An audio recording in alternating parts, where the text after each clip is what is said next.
तर मुलांनो, मेजरमेंट मध्ये आपल्याला महत्वाचं काय लक्षात ठेवायचं माहिती का? तर 3 गोष्टी या ठिकाणी महत्वाच्या आहेत. कोणत्या कोणत्या? एक जी आहे ती लेंथ,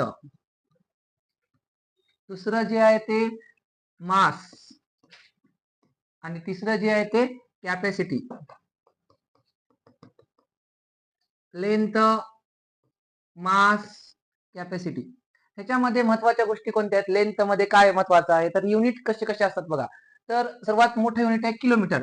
तर 1 किलोमीटर म्हणजे या ठिकाणी 1000 मीटर.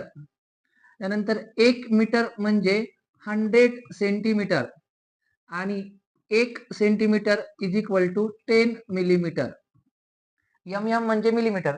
तर मग सर्वात मोठं युनिट आहे किलोमीटर आणि सर्वात छोटं युनिट आहे मिलीमीटर. हे 3 बेसिक मध्ये पण आहेत युनिट, पण बेसिक युजर युनिट या 3 गोष्टी आहेत. 1 kilometre 1000 metre, 1 metre 100 centimetre, 1 centimetre 10 millimetre. तसं मास मध्ये तुम्ही काय लक्षात ठेवाल? 1 किलोग्राम 1000 ग्रॅम. 1 kilogram 1000 gram. हा, त्याच्यानंतर 1 ग्रॅम 1000 मिलीग्राम. 1 gram 1000 milligram. आता हे दोनच महत्वाचे आहेत. आता भरपूर आहेत युनिट मध्ये, पण महत्वाचे युद्र कसे? किलोग्राम, ग्रॅम आणि मिलीग्राम. ओके. आणि त्याच्यानंतर कॅपॅसिटी मध्ये पण तसंच आहे. 1 litre is equal to 1000 millilitre. हे एकच बेसिक युनिट महत्वाचं आहे. ओके. 1 लिटर म्हणजे 1000 मिलीलिटर. तर मला तुम्ही सांगा बरं मग, आता या ठिकाणी अर्धा किलोमीटर म्हणजे किती मीटर? आपण म्हणतो ना अर्धा किलोमीटर म्हणजे, एक जनरल एक्झाम्पल जर बघितलं आपण, अर्धा किलोमीटर गेलो म्हणजे किती गेलो?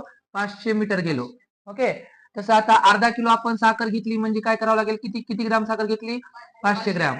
आणि आपल्या घरामध्ये अर्धा लिटर, 1 लिटर, 1.5 लिटर दूध येते ना, तर मग अर्धा लिटर दूध म्हणजे या ठिकाणी किती ml असते? 500 ml. असं जनरल गोष्टी लक्षात ठेवा मॅथमॅटिक्स मध्ये. Okay, write down.